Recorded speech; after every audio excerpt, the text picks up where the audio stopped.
Pod in My Noggin, hosted by CK Sims, creating a platform to elevate, educate, and heal by creating a space where people can share their stories of struggle, triumph, and redemption.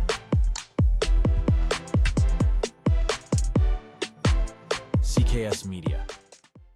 And welcome back to Pod in My Noggin, episode 27. And today we have a published author with us. His name is Jim Cooper. And he has quite a story to tell. One that I'm interested in hearing. Jim, welcome to Pod in My Noggin. Thank you for having me. It's an honor to be here and to be able to share the story with you and your listeners. So much appreciated. Oh, well, I want to dig in. So for those at home, Jim's wife in 2014 was diagnosed with brain cancer. So automatically, like when I read that the first time, I went to immediately a sort of a dark place, right? You think the worst, all of that stuff. Can you talk about that time? Like, what was life like prior to this? It's interesting because when you say brain cancer, people have a single reaction to it, but there's different types of brain cancer. And we got really fortunate in that she had a very treatable form of brain cancer. It wasn't glioblastoma, which is the really evil one. So we got lucky from that standpoint. Early on, it was kind of interesting because our life was pretty much in self-involved chaos at that time in 2014. We were trying to move out of a townhouse that we'd lived in for 30 years and moving into a single family home because we like to do things backwards. And so we're involved in the move and we're trying to get stuff done. And I'm noticing some things that Sally, who's my wife, was doing, and things were cropping up that were just kind of made me go, She would send a text and it would be all garbled, or she'd be dropping things. She was dropping things a lot, and her arm started moving on its own, and it looked like she was waving down 747s at the airport. And, me, at this point, I'm like, I don't know what's going on. Yeah, everything's fine. Everything's fine. We went to a party with some old college friends at the beach in July. And Sally had one drink, and it was like she was in alcohol poisoning. The eyes were glazed over, 2 exits, no waiting. I mean, she was out of it. And I took her home, and she slept through the night and was still kind of sick the next day, and she was very apologetic. She's like, "I'm sorry." I was like, "How many did you have?" She said, "Just one." So, I'm thinking in my head, stroke. Okay. Something happened and she had a stroke. So I was like, okay, go back to bed and let's sleep this off and see where we go from there. So I'm keeping a very watchful eye. I'm trying to keep the fear at bay, but I can feel it start to build up a little bit. It's there, and I'm trying to stay in denial about it. But as I said, things started to progress a little bit more. She started doing word replacement where she would pick up a glass and say, "Oh, this is a really nice table," and not see anything unusual about that.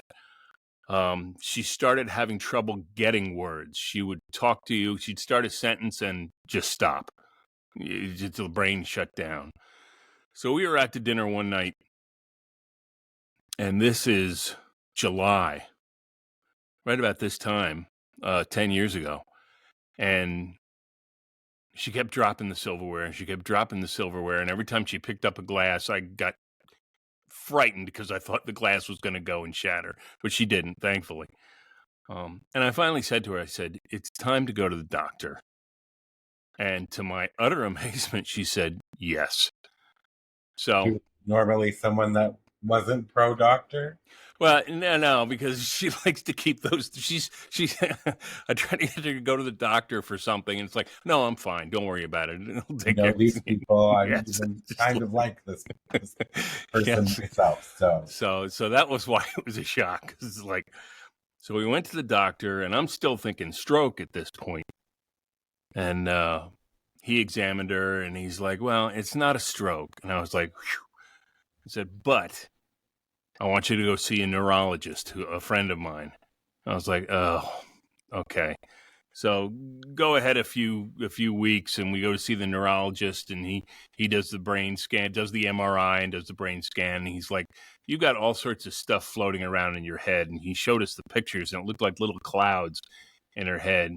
He said, I'm not sure what this is. He said, if it was one big one, I'd say tumor, but there isn't one big one. There's a lot of little opaque ones here. And he's thinking maybe MS, not sure. So he wants to do some more tests. He puts her on steroids for a while, and which clear up all her symptoms, which was wonderful, but you can't be on steroids forever.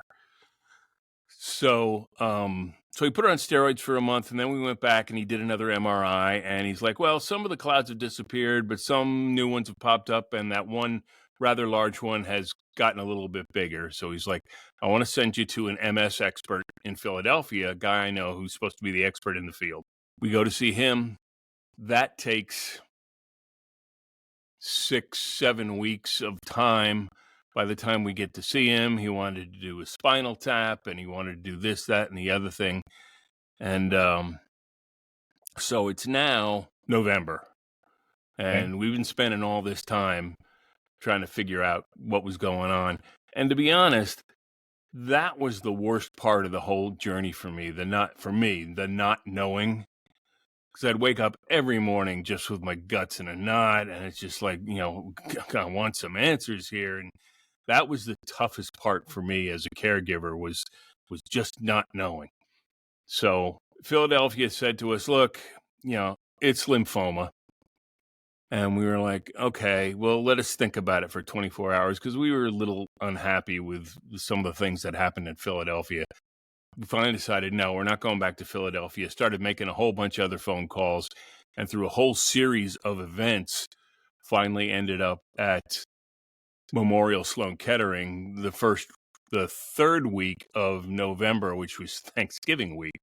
But once we got to that point, and there was a plan in place, and I knew what was coming, I could relax a little bit, and I didn't wake up in a panic every day. So that whole not knowing part was just, to me, that was the worst part of this experience. There's other bad days, but that was the worst part because it was just ongoing. did you have fears that you'd wake up and she would not wake up? Like, was that a part of the not knowing? No, but the fears were I would wake up and there would be more symptoms, or she would be worse, or it never really entered my mind that she wouldn't wake up, which is an interesting question, because I don't think that ever entered my mind. It was just, okay, what's going to happen today? And, on top of everything else, she,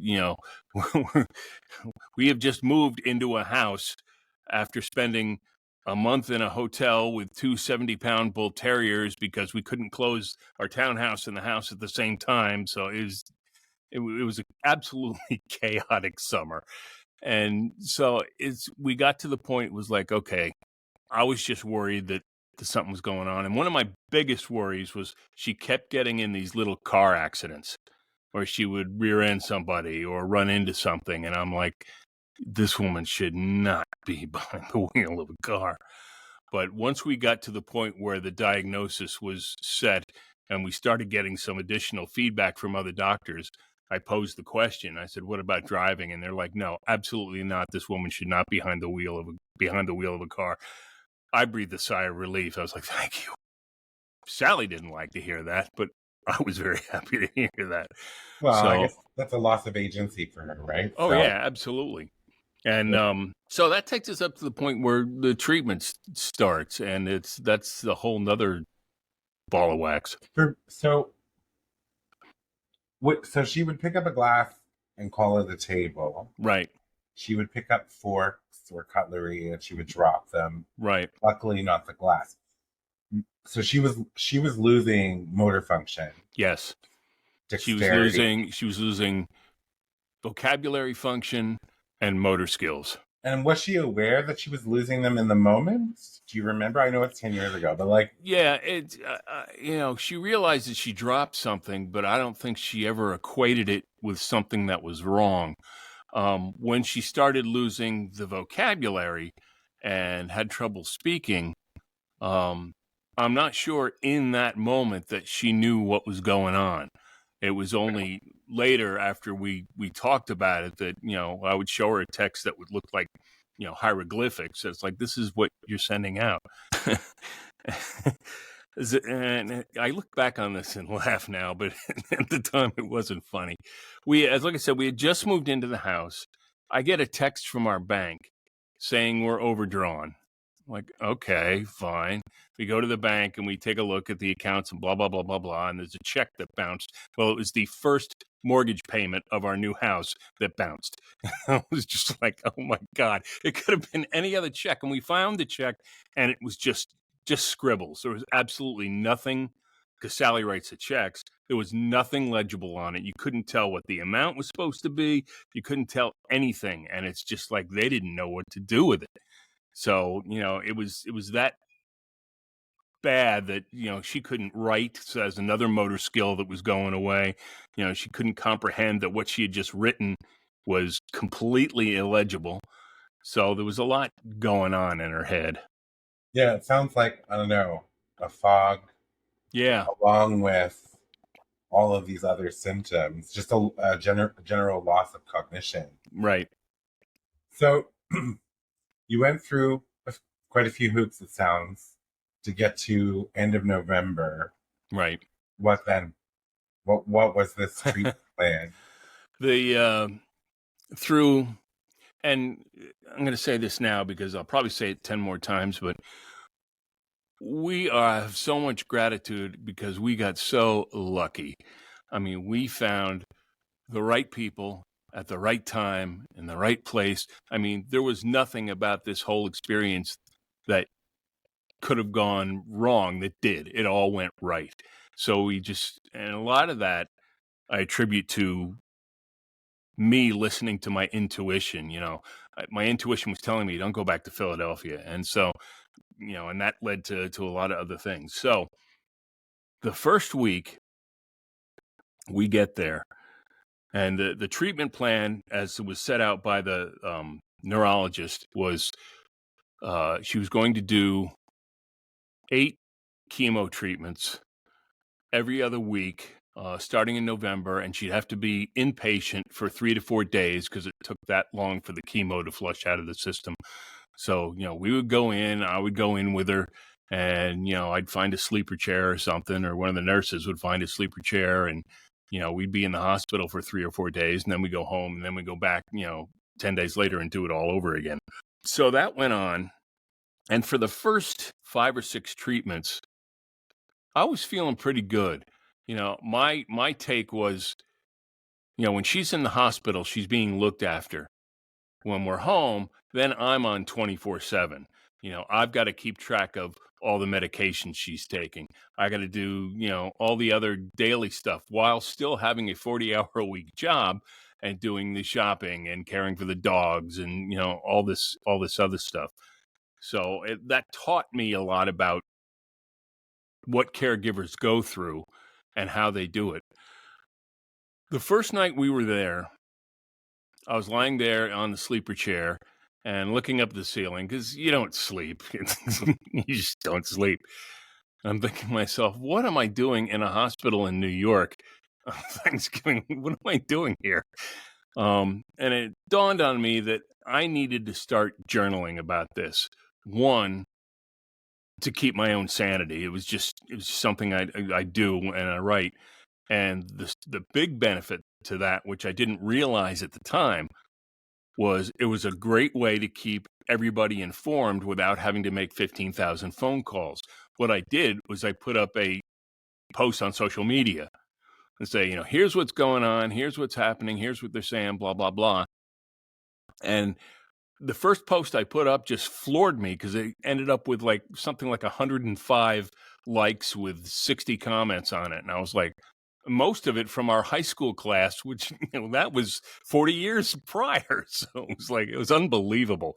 The support we got from people was just tremendous. So, that first week was tough, more on Sally than on me because we were there for Thanksgiving, and it's kind of bizarre being the hospital is on York Avenue and 67th, and it's kind of bizarre watching the Thanksgiving parade on TV that's 4 avenues over. It's like, why can't they bring it down here? Bring it around the hospital or something. So, but that was tough on Sally because family is everything to her, and everyone was getting together, and we eventually FaceTimed everyone, and we could talk, but it was still tough. The day after Thanksgiving, Sally's uncle and her brother and sister and our daughter came up to visit her in the hospital. And this is the other thing we lucked out with. This is all pre-COVID, so there was none of that going on, which I'm thankful to this day about. And her uncle said to me, "Come on, you need a break. I'm taking you out to lunch." And I thought, break? What are you talking about? And so he dragged me out of there, and we're walking up, and we go to this little restaurant, and I sit down, and I was like, oh, this is what it's like to eat off of plates and silverware and not out of a, styrofoam clamshell box out of the cafeteria, which is where I was eating. So that taught me a lot about making sure I take care of me because, I was on 24/7. I mean, I was on guard. The defenses were up. I was just everything, and I was controlling everything. But he taught me that you've got to take breaks for yourself because if you don't, you'll just lose your mind. It's interesting too, because I'm always very mindful of my own bias and things that come up for me. And I'm an extremely transparent person. So I'm hearing you sort of talk more about your experiences. And in my brain, I'm like, okay, yeah, but your wife was the one that had cancer. And then I have to stop myself on the inside and be like, hold up a second now. Hold up a second. Because yes, your wife was the one that had cancer. But as you said, you were the one providing the 24-hour care, managing the household, managing the dogs, working full time, managing her medication when you weren't at a hospital. So it's those kind of biases. And I wish this for everyone, that when they come up, that we can sort of catch them. And I just caught myself catching that sort of feeling at first. I'm like, no, that's not fair, right, to you. And yeah, so. And it's interesting because my wife developed the attitude of showing up at the hospital and she would say, I just give them my keys and tell them to do their thing. And I just lie in bed for a few days. And she was, it doesn't mean she doesn't have bad days. Everyone has bad days. The caregivers and the patients both have bad days.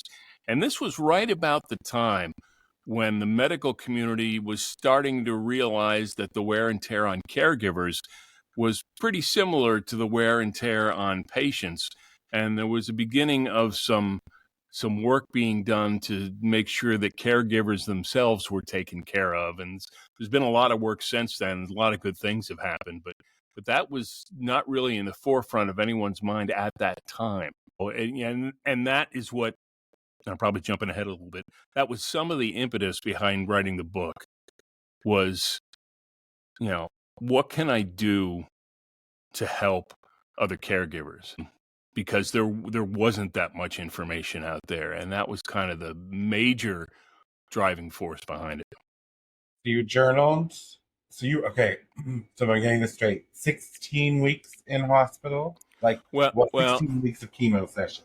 Yeah, it was 16 weeks of chemo, and that's what the original plan was.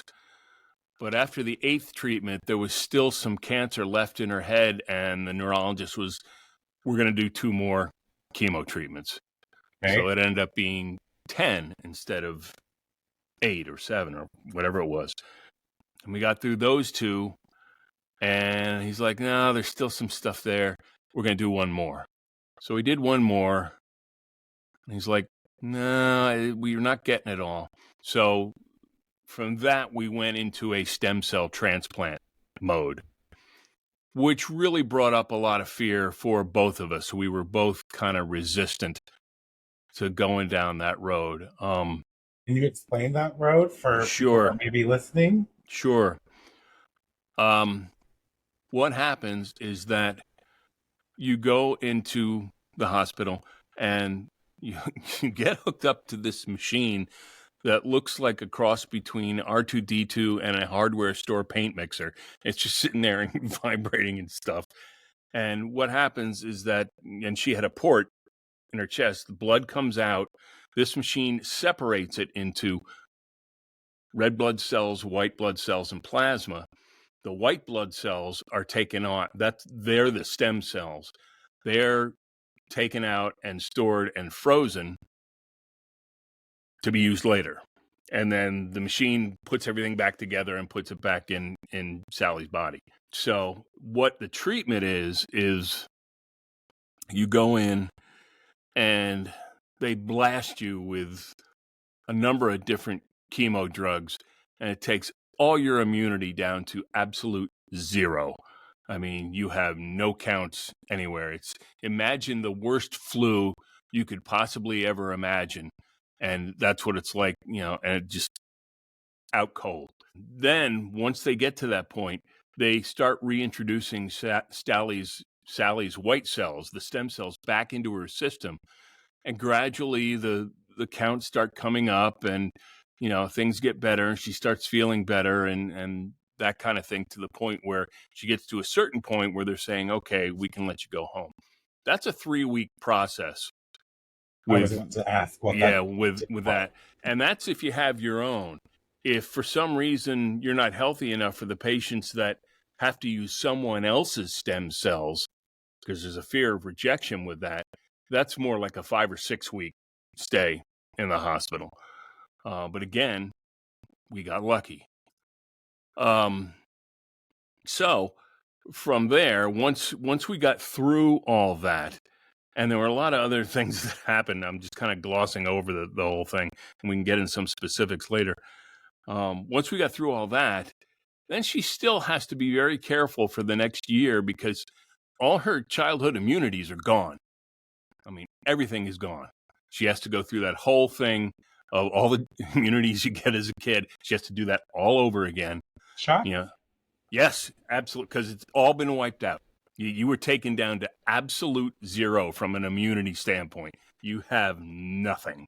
And then once you get your white cells back, you're starting to get a little bit to the point where, okay, your body's accepting the white cells and it can start battling some little things or any other little, nasties that crawl in. But from the major disease standpoint, you are still at zero. So that takes about 6 to 8 months of visits to the doctor and that kind of thing to get all the immunities back into her system. And we knew that was coming even before we started it. It was part of the whole deal when we decided to do this. And we had a lot of people in our corner because we were really unsure about doing this. And one of Sally's nurses, Nick, one of the guys said, look, I've done this, because he had cancer and now he's a nurse. He's like, it sucks going through it. It absolutely sucks, but it is so worth it in the long run. And he was absolutely right. I mean, Sally came out of that and she was clear, and she's been clear ever since. And it was a shitty ride, but it was worth it. And everyone was like, you got to do this. How sick was she? In that, did she respond hideous. well, to chemo in general, or was it just a really awful sort of ride for those 22 weeks plus 3? Sally was healthy enough that some of the nastier side effects of chemo, like the nausea and that kind of thing, really didn't start kicking in until about her 6th or 7th treatment. She went through the first 4 or 5 and felt pretty good going through them. So again, we got lucky. But once that starts kicking in, you just get tired of it. You just tired of feeling like crap all the time. And it's just like, I don't want to do this anymore. And, the patient starts having some bad days, and then the caregiver starts having some bad days. And, we learned a few tricks and things that we could both do to take care of ourselves and each other at the same time. We tried to keep, there's two ways to go through this. You can go through it with some optimism, or you can go through it angry and bitter. And we saw plenty of both. We could walk around the floor, and that did two things for us. Sally would take her IV stand with her, and we'd walk around, and we'd see a lot of people that were much worse off than we were, which gave us all sorts of gratitude. And you say a prayer for them. And you see a lot of people who are just fight it tooth and nail. So we tried to keep optimistic about the whole thing, and I tried to find little things that would happen here and there to talk to Sally about, just to try to keep spirits up and keep everything going. Fascinating. I love that train of thought that you can either be miserable or you can be as optimistic as one can. Right. In that process. We're going to take a quick break and we'll be right back. Life in Stitches by CK Sims. Available for purchase in paperback and ebook on all major platforms.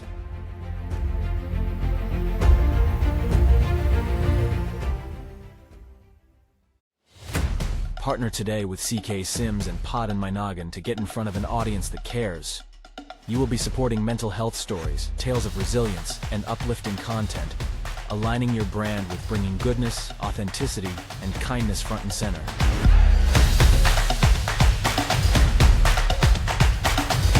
This spot could be yours. Do you have a story of struggle and resilience? One that you want to share with others and possibly help someone through their own struggles? Find the link in the show description and fill out the guest form today.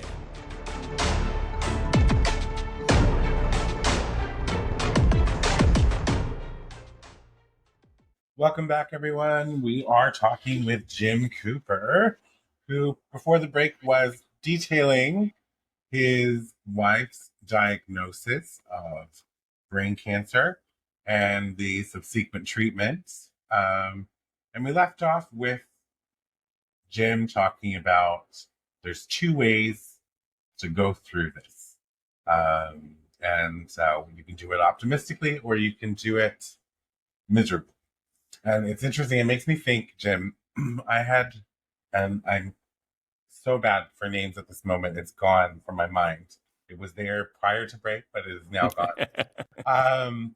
I will say something also before, but I interviewed a man, I guess a few months back, who had throat cancer. And he was of the mindset when he got diagnosed was, I can either catastrophize this whole situation or I can go into this saying, okay, this is happening. I'm going to give it my best. And he really worked his mindset into accepting what was and going through that process. When you were talking about some of the symptoms that your wife was having, I'm also over here having weird little thoughts because I have this very famous saying in groups with people that know me well, is, I forgot how to speak. And the reason I say that is because I will often lose words or trains of thoughts. Now, I do know after many tests and neurologist visits, probably about a decade ago, where I was having memory gaps and almost like standing blackouts, that I'm fine. It's I don't have anything that they can find anyway. But a psychiatrist helped pinpoint that most of this is caused from anxiety for me. Mm-hmm. So, and it typically comes out when my nervousness or anxiousness gets kicked up a little bit or whatnot. But so yeah, we were talking about that, and I was like, this happens to me sometimes. So happens to me too, and it still happens to Sally, and so it's just like it's I think but So, for everyone at home, Sally, Jim's wife, is 9 years, 9 years Yep. in remission. And that makes me very happy. I'm sure Makes it me makes happy you and too. Sally very happy as well. Makes Sally happy. Yes. When you were going through this, I mean, with everything that you had to take care of and you became primary on everything, right? Primary Right. caregiver. Was Sally working? Did she have a job? It's interesting because before we got to this point, she was working at a small little healthcare office, a social services office. And she would come home every night just in tears. And I was like, what is going on? He's like, I can't do what they want me to do. They want me to answer the phones and deal with the doctors. And okay, this was a small office of like 2 doctors, and she had worked in offices of 20 therapists, and she'd worked as a executive secretary to one of the big guns at Merrill Lynch. So, I know she's capable of doing this, and that didn't make sense to me that she was having problems with this. So that was another check mark on the list when we were trying to figure out what was going on. It's like, this is also some weird behavior that it let me know that things weren't clicking. She just So this is prior to prior to even discovering what was going on. Okay. And so she eventually quit the job. I was like, look, you can't go to work every day and come home in tears. Just quit for the time being, and we'll do something later. So she wasn't working at all.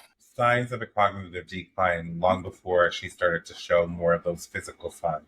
And it's funny because when they happen, the last thing my mind goes to is, oh, there's something going on in her brain. There's something wrong here. It's just, I stay in such a point of denial that it's like, I don't even want to think about the word cancer. I don't even want to think about these things. It's not in my sphere of what I had planned my life was going to be, which completely changes when you hear you have cancer.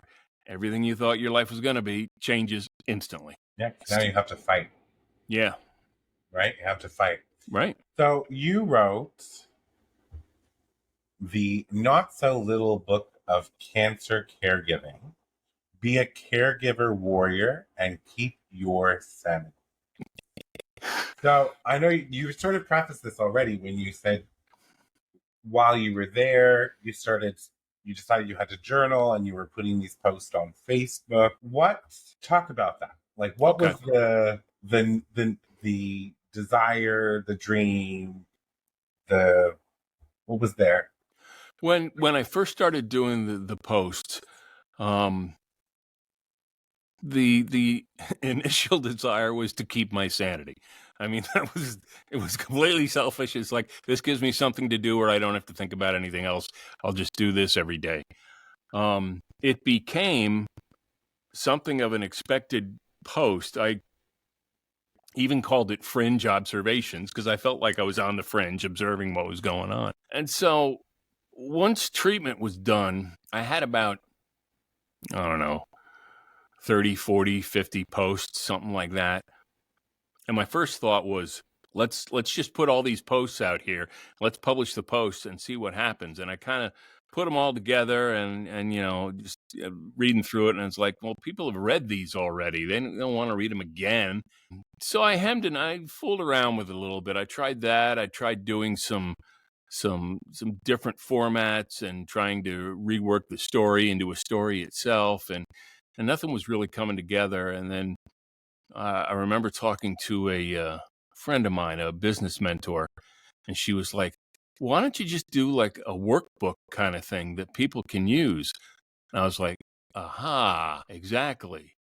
And I played with it a little bit. And then the thought came to me of let's put together a book of the 21 things that I discovered that were big tips I could share with other caregivers, because I knew that other caregivers were going through the same thing.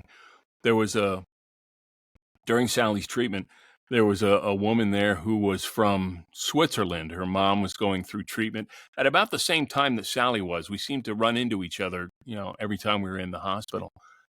And so we got talking. I got to know her, and she would, had left her family in Switzerland, her husband, her kids, and she was being the caregiver. And I remember walking down the hall one day and seeing her just leaning up against the wall with her head down, and I knew what that position meant.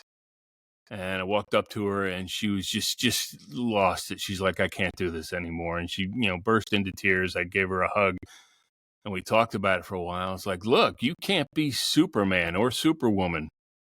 It's not going to work. And this goes back to my uncle taking me out to lunch, and you got to take a break.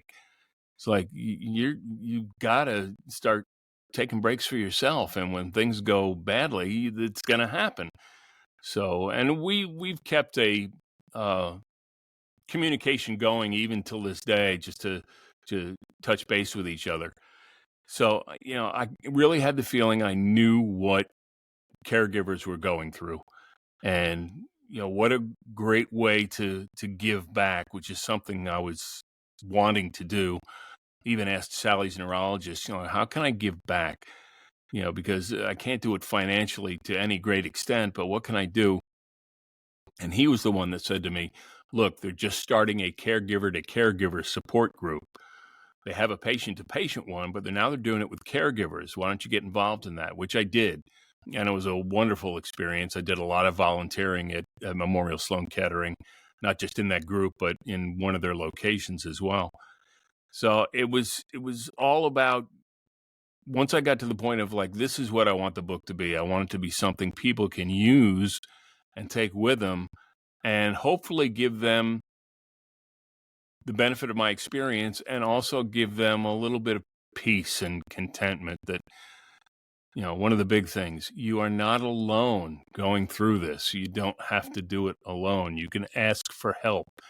And those were things that I didn't know going into it. I didn't know I didn't have to do this alone, or that I couldn't ask for help. I think psychologically, you yourself are in survival. Oh, right? sure. And when someone is in survival, they're just tunnel vision, trying to get from one day to the next. Right. And giving your focus, you were hyper focused on your wife, right? And keeping things together. So like, where did you have room in that time to stop and reflect and maybe ask for help? And who would you have asked for help? And so like, that to me is where I kind of fall, is that a lot of people who are caregivers, especially when it comes to people who are terminal, right? Or potentially terminal, the focus is so strong to try and make them comfortable, try and make them feel like they're not a burden. All of these particular things. I mean, I myself watched for a very short period of time my very lively aunt, okay? So full of life. She's been working as a housekeeper her entire life. She has more energy. She just can't sit down, period. Zilch. Right.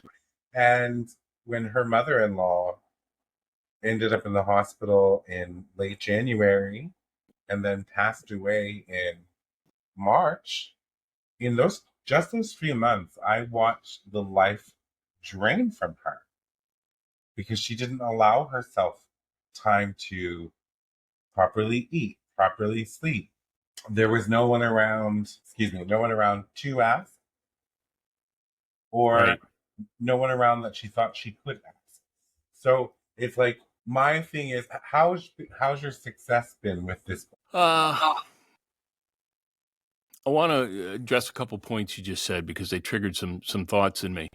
I didn't really learn to ask for help until we were almost at the end in the stem cell transplant phase. And I got to the point where I asked my sister-in-law and my daughter, who were kind of like our angels from heaven, because they lived about 15 minutes from our house, and they took care of the dogs when we were in the hospital and did all sorts of stuff for us. So I said to them, look, I'm going to be in the hospital for 3 weeks. I can't afford to eat out every night or I don't want to eat in the cafeteria every day, even though their cafeteria was very good. I can't take that away from them. make me some dinners and put them in Tupperware, and I can stick them in the freezer at Sloan, and I can pull those out for dinner. And they were happy to do it. They wanted to do stuff. And, that was one less thing I had to worry about. And, it's nothing monumental. It's the little things that you come by every day. As I said, I was working a 40-hour job. So if we were in the hospital, we would get up in the morning. Sally they'd do all the tests they needed to do. And then I'd go upstairs they had a recreation floor up in the building. And I'd sit up there with my laptop and my headphones and my phone and, just have, conference calls and try to get some work done and that kind of thing. And then go back down, late in the afternoon to see that everything was okay. And I got on that treadmill pretty quickly. And because I didn't take the time to decompress when treatment was finished, treatment was done, the stem cell thing was done at the end of July, and I didn't take any time after July to decompress because it had been about a year of going through things. So it caught up with me by the end of, by December.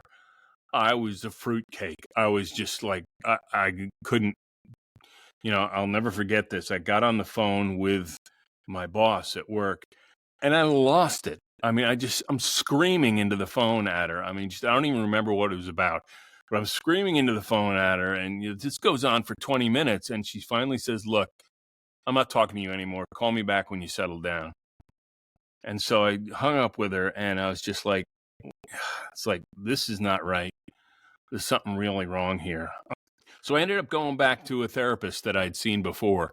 And that was, and I didn't go a lot of times. I went twice and we talked about stuff and, she talked about you need to decompress and all this other stuff. So, you can talk to anybody that's going to give you that sense of release and comfort, whether it's a therapist, a psychiatrist, a religious person, your garbage man, your cat, your dog. It doesn't matter. I mean, but you need someone to talk to, even after it's over, to say, here's some of the things I'm feeling, because the patient has been so focused on treatment that when treatment is over, and if things have gone well, and they don't always, but if things have gone well, the patient is now focused on just feeling better now.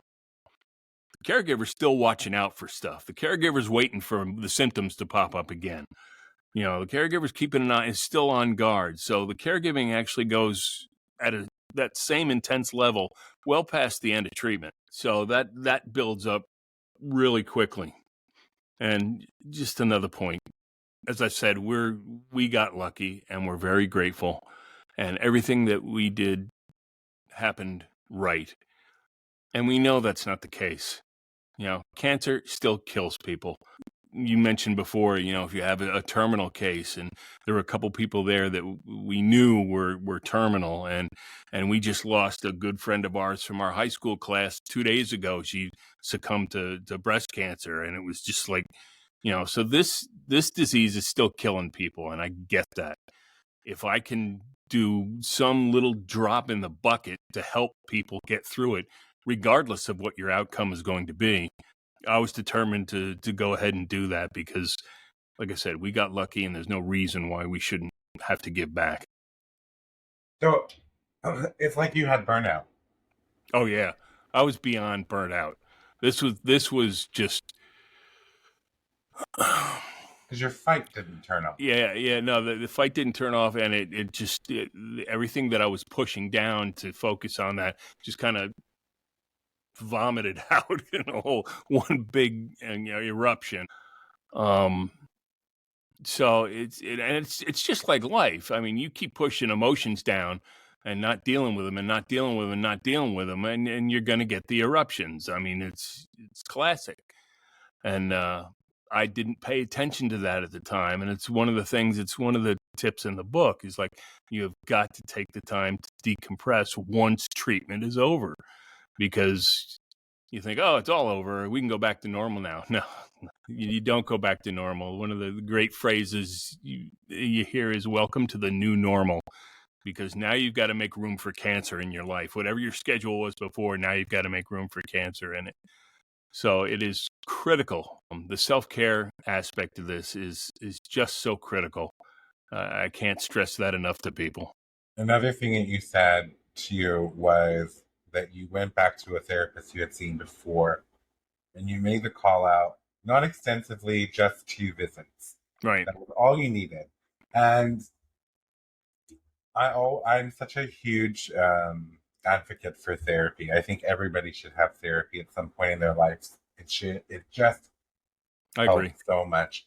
But what I also think of too is people think that, when you go into therapy, you have to go and sit with someone once a week for like 12 weeks, but that's not true. No, So it's I not. have been in therapy for, I don't know, since I was 26. I'm 43. So, but I don't go regularly anymore. What I do is what I call a tune-up, Yes, right? Just like a absolutely. car, right? We Absolutely. drive our cars. They'll keep driving. They'll keep driving. They'll keep driving. Even when they're not running optimally, they're going to keep driving a lot of the times until they just don't drive anymore. Right. So when you take your car in for a tune-up, it just spruces it up, peps it up, kind of gets it refreshed and So reset. it runs right. Yeah. Exactly. So that's what I do. I go for maybe a once or twice a year tune-up to just get the thoughts in order and make sure I'm still on the right track. And then talking to your best friend. You said a lot of people, cats, dogs, best friends, Right, friends, whatever. are great. So And it's interesting on the therapy point, and I've talked to a number of people about this, is like, just because if you've never been to therapy and you go to a therapist, doesn't mean you have to stay with that therapist. If you don't feel the connection, if you don't click, especially if the therapist says you have to come in for 16 weeks every week, run, because that is not what the deal is. The therapist is there for you when you need it. And there's no way to prescribe ahead of time exactly the length of treatment you're going to need. It may be 2, it may be 5, it may be 6, and then you go into tune-up mode and just do it, every so often. The person going to therapy is in charge of their treatment. Yes, they're in the driver's seat. Yep. And you want, whatever therapist you go to, you want that therapeutic alliance. You want to feel that. The therapist has to feel it and you have to feel it, right? Right. Because sometimes you're not a good fit for the therapist. But yeah, I think, although there's a lot of misconceptions about therapy, but a therapist doesn't tell you what to do. A therapist will help guide you to figure out what's right for you. Right. Right. So I've been to some bad therapists, but I've been to some great ones as well. Thankfully I've found some really good ones I clicked with. So I would give that advice to anybody. Just take the time to find someone you click with, even if you have to go see 3 or 4 or 5 different people. And it never hurts to tell your story like 5 different times. No, because you might learn something new as you're going through it the 5th time. Absolutely. So if somebody were to purchase your book, what could they expect to get from this book? They're going to get a couple things. One, as we've talked about before, there's the 21 tips, and they're kind of condensed right in the front on 2 pages, so you could just refer to them if you want to. You don't have to read through everything. Each tip is set up with a little bit of what I call the advice of that tip. You feel the fear and you're going to do it anyway. And then I talk a little bit about that. And then I tell the story of mine and Sally's as backdrop to some of these tips. So kind of like examples of how I came about this and how I discovered this and how I dealt with it. So it's meant to be kind of a guidebook for people. It even has, blank sheets with lines on it at the end of each tip, so people can make their own notes or jot down phone numbers or names or whatever they want to do. I'm hoping that people will find it, 1, helpful, 2, funny, because my humor is so sarcastic And I try to put it in the book, and people that have read the book have come to me and said, "This is you. There's no doubt that you wrote this book." Because I try to keep it light. There's a lot of places that are very heartfelt. There's a lot of places that are very emotional, and there's tough times in there. But I tried to balance it with some hope and some humor at the same time. I think that's a great. Well, first of all, I think it's really great to be authentic when you're writing, right? And so that when people who do know you read that book can hear you in every word. And I think that you seem balanced anyway. Like from just I'll explain myself a little. Good, because so many people think I'm unbalanced, so that's But, okay. but what I mean is roundabout, well-rounded. Just you've made some little jokes. You just in this conversation, we're talking about heavy subject matter, but you're keeping it light, and I feel like that's who you are as a person, right? Or at least who you're presenting to me right now in this moment.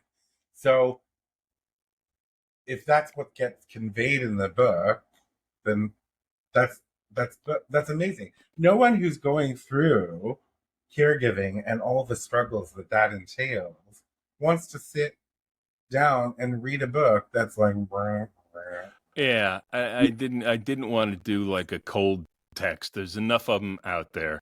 Yes. And it's just like it had to be something people would want to read. That was my primary thought behind it, and that's why I didn't do the just the posts, because people have read them. Why are they going to want to read them again?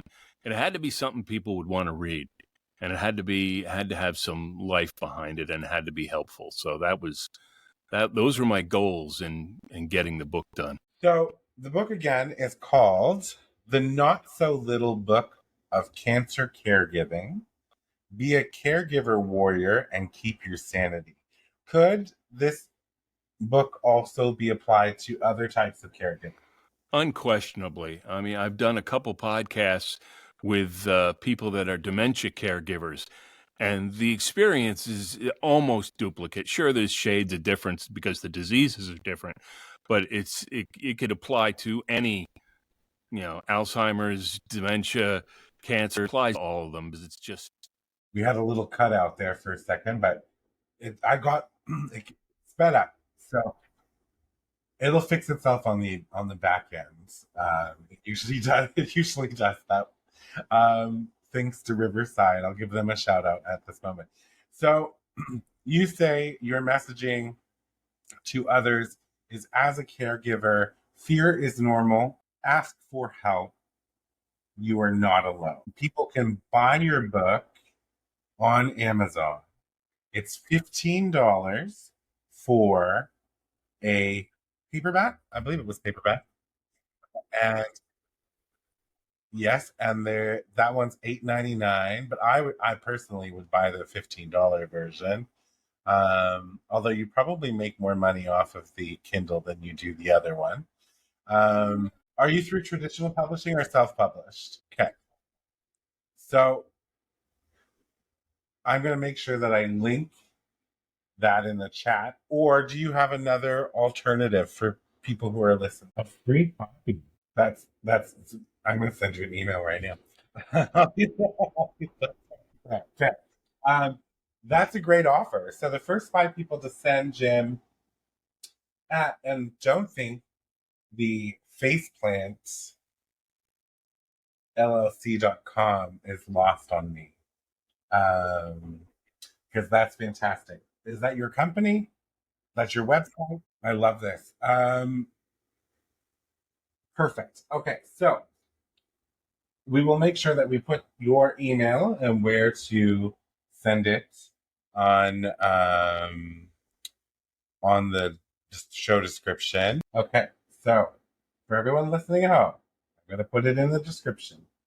You're going to send Jim at faceplantllc.com. Oh, faceplantbooksllc.com. Subject line, pardon my noggin. And then be nice. Hey, Jim, can I please get a free copy? So name and address, and then in addition to that, if you send it past the 5, will they get a bounce back saying, here, you can buy the book, or how will you do that? Once upon a time, they were. Good. Yes. Well, I think 5 is very generous to start with. And keep in mind, this was a labor of love for you, Jim, right? So I'm all about fair compensation, and I think that people should be about fair compensation too. So if you're one of the first 5, you're going to get a free book located in the continental U.S., to be clear. Yeah, continental U.S. I'm watching out for you because I do have some listeners in Australia, Canada, and the UK. So I'm just keep so yes, yes it is. So continental US, first 5 free copies of this book. And then you can also send me an email once you read it, after you get it, and tell me all about your experience with it. And then I will give another shout out later down the road. Absolutely. Well, Jim, it has been a wonderful conversation. Thank you so much for being here. I'm so happy that Sally is doing well. Give her my regards. I'm happy that you are doing well. And I hope that your book helps a lot of people in your similar positions. All right. To everyone else, thank you for tuning in. Go out there and live your wildest dreams. And I'll see you next time on Pod My Noggin. For media and sponsorship inquiries, email info@cksims.com or visit cksims.com and fill out the contact form.